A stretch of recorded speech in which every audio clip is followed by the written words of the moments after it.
त्यानंतर रोहा शहर आणि तालुक्याच्या वतीने माननीय अमितजी उकडे, विनोदजी, श्रीमती सुनेत्रा वहिनी, अजितदादा पवार,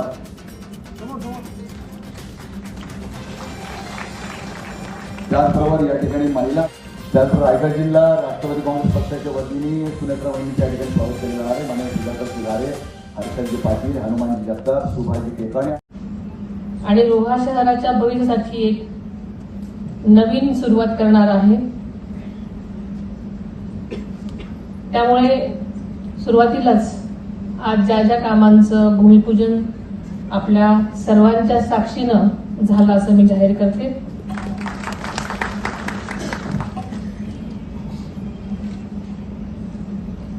आपल्या सर्वांचे आराध्य दैवत छत्रपती शिवाजी महाराज, स्वराज्य रक्षक संभाजी महाराज, स्वराज्य जननी जिजामाई, तसेच क्रांतीज्योती ज्योतिराव फुले, क्रांतीसूर्य ज्योतिराव फुले, क्रांतीज्योती सावित्रीबाई फुले, राज्यघटनेचे शिल्पकार बाबासाहेब आंबेडकर, तसेच सर्वच महामानवांना मी वंदन करते. आदरणीय अजितदादांना आदरांजली वाहते.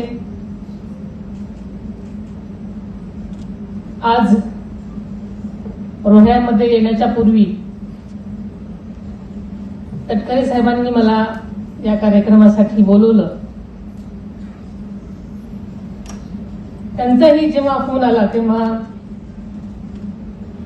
ते म्हणाले की वहिनी, आजपर्यंत आम्ही अजितदादांशिवाय एकही कार्यक्रम केला नाही आणि तुम्हाला यायला लागेल. आणि असंही मी येणारच होते, पण यापुढेही हा प्रघात, हा पायंडा असाच पुढे चालू राहील अशी मी सुरुवातीलाच सर्वच रायगडवासियांना, रोह्यावासियांना मी खात्री देते. आपल्याला माहिती आहे की रायगड म्हणजे केवळ एक जिल्हा नाही, तर रायगड म्हणजे कोकणच शिवाजी महाराजांचा राज्याभिषेक झालेली पवित्र भूमी आहे. स्वराज्याला राजा देणारी ही भूमी आहे. त्यामुळे ही प्रत्येक मराठी माणसाची प्रेरणा आणि अस्मिता असलेली भूमी आहे. याच रायगड जिल्ह्यामध्ये भारतरत्न डॉक्टर बाबासाहेब आंबेडकरांनी महाडचा 14 तळ्याचा सत्याग्रह केला आणि सामाजिक समतेचा एक नवा इतिहास लिहिला. यंदा त्या सत्याग्रहाचे शताब्दी वर्ष हे आपल्या सगळ्यांना माहिती आहे. कारण हे आपण विसरून चालणार नाही. कारण समता, स्वाभिमान आणि सामाजिक न्यायाचा संदेश देणाऱ्या या महामानवाला मी मनापासून विनम्र अभिवादन करते. कोकण म्हणजे साक्षात देवभूमी, निसर्गाने भरभरून दान दिलेली ही भूमी आणि कष्टाळू माणसानं घडवलेली ही भूमी आहे. आदरणीय दादांचं कोकणावर जास्त प्रेम होतं, म्हणजे विशेष म्हणायला हरकत नाही. कोकणातला माणूस हा साधा आहे, प्रामाणिक आहे, मेहनती आहे आणि म्हणूनच कोकणचा विकास हा महाराष्ट्राचा विकासाचा कणा आहे.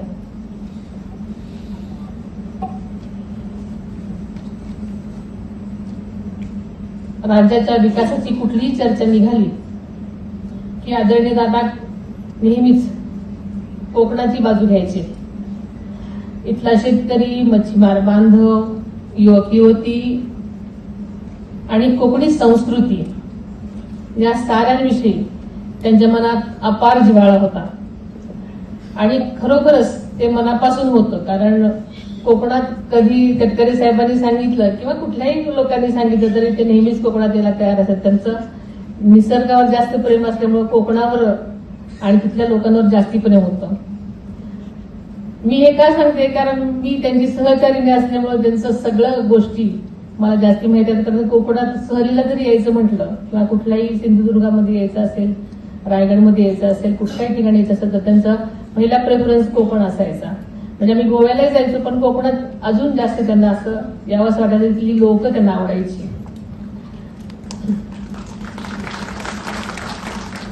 आज हा कार्यक्रम जिथं होतोय त्या डॉक्टर सी.डी. देशमुख नाट्यगृहाचं लोकार्पण आपण ऐकलं, सगळ्यांनीच सांगितलं, 6 महिन्यापूर्वीच दादांच्या हस्ते झालं होतं. सगळ्या व्हिडिओ मधून अगदी दोन्हीची तुलना दिसते सगळी. आणि एकही कार्यक्रम किंवा एकही क्षण, जसं तटकरे साहेब म्हणाले की दादांशिवाय जात नाही, तसा आपल्या सगळ्यांच्या जीवनामध्ये तो प्रसंग आहे. कारण दादांनी इतकी कामं सगळीकडेच केलेली आहेत, इतक्या गोष्टी संबंध महाराष्ट्रभर केलेल्या आहेत की कुठलीच गोष्ट दादांशिवाय किंवा दादांची आठवण झाल्याशिवाय पुढे जात नाही. आणि इथल्या प्रत्येका मनामध्ये मला वाटतं तशाच ताज्या आहेत सगळ्या आठवणी, याची मला खात्री आहे. आज आपण जी कामे सुरू करत आहोत ती केवळ बांधकामं नाहीत, तर रोह्याच्या सर्वांगीण विकासाचा पाया आहे. पहिलं काम श्री दहावीर महाराजांचं मंदिर या परिसरातल्या भक्तिवासाचं नूतनीकरण आपण करत आहोत. हे देवस्थान म्हणजे रोह्याचं आराध्य दैवत. लाखो भाविकांची श्रद्धा इथे जोडलेली आहे. भक्तिवासाचं रंगकाम, स्वच्छतागृह, पिण्याच्या पाण्याची व्यवस्था, प्रकाश योजना, सगळ्या मूलभूत सुविधा नव्याने उभ्या राहणार आहेत. भाविकांना स्वच्छ आणि सुरक्षित आणि सुसज्ज वातावरण मिळावं हाच यामागचा हेतू आहे. कारण प्रत्येक ठिकाणी जेव्हा मी गेले तिथे आम्हाला तिथल्या नकाशा दाखवण्यात आलं, त्यामुळे ह्या सगळ्या गोष्टी अतिशय चांगल्या प्रकारे करण्यात येणार आहेत. दुसरं काम म्हणजे कुंडलिका नदीच्या काठावरील पूर संरक्षक भिंत. कुंडलिका ही रोह्याची जीवनवाहिनी आहे, पण पावसाळ्यात तिचं रुद्र स्वरूप धारण होताना आपण सगळ्यांनी पाहिलेलं आहे. आणि म्हणूनच नागरी वस्त्यांना धोका निर्माण होतो, जीवनामध्ये खूपच अडचण होते. या भिंतीमुळे वस्त्या सुरक्षित राहतील, जमिनीची धूप थांबेल आणि नदीकाठही स्वच्छ राहील. या सगळ्यांच्या नियोजनामध्ये यामुळे ह्याचं काम केलेलं आहे. तिसरं काम आहे कुंडलिका नदी संवर्धन गार्डन मध्ये, जे की आपण अतिशय सुंदररित्या शिवसृष्टी शिल्प, छत्रपती शिवाजी महाराजांच्या शौर्याचं आणि स्वराज्याच्या संकल्पनेचं हे प्रतीक मुंबईच्या प्रसिद्ध सर जे स्कूल ऑफ आर्टच्या विद्यार्थ्यांनी आणि शिक्षकांनी साकारलं आहे. हे केवळ शिल्प नाही, येणाऱ्या पिढ्यांसाठी एक प्रेरणास्थान असणार आहे. आणि चौथं काम म्हणजे खाऊ गल्ली. कोकणची खाद्य संस्कृती ही कोकणची स्वतंत्र ओळख आहे. सोलकढी, उकडीचे मोदक, नारळ तांदळाचे पदार्थ, मासळीचे पदार्थ, तसेच आंबा आणि फणसाचे विविध, अलीकडे नवीनच वेफर्स वगैरे निघालेले आहेत, त्यांच्या पापड्या निघालेल्या आहेत. त्या सगळी अस्सल कोकणी चव आता पर्यटकांना मिळणार आहे आणि चाखायला मिळणार आहे. या माध्यमातून स्थानिक तरुणांना, माता भगिनींना, बचत गटांच्या आपल्या महिला भगिनींना अतिशय चांगला रोजगार मिळणार आहे आणि त्यामुळे स्थानिक अर्थव्यवस्थेला नक्कीच बळ मिळणार आहे. स्वर्गीय दत्ताजीराव तटकरे ब्लड बँकेचे आधुनिकीकरण करण्याचा देखील शुभारंभ आज आपण केला आणि ही ब्लड बँक अशी एक स्वतंत्र महाराष्ट्रातील पहिलीच ब्लड बँक आहे. याचं नक्कीच आपल्या सर्वांना कौतुक आहे. विकास म्हणजे फक्त सिमेंटच्या इमारती किंवा रुंद रस्ते एवढाच नाही, तर सामान्य माणसाच्या जगण्यामध्ये कसा फरक पडेल हा आहे. श्रद्धा, संस्कृती, पर्यावरण, पर्यटन आणि रोजगार या सर्वांचाच समतोल साधणारा विकास घडवणं हीच आमची भूमिका आहे. आणि याच भूमिकेतून ही आजची सर्व कामं सुरू आहेत.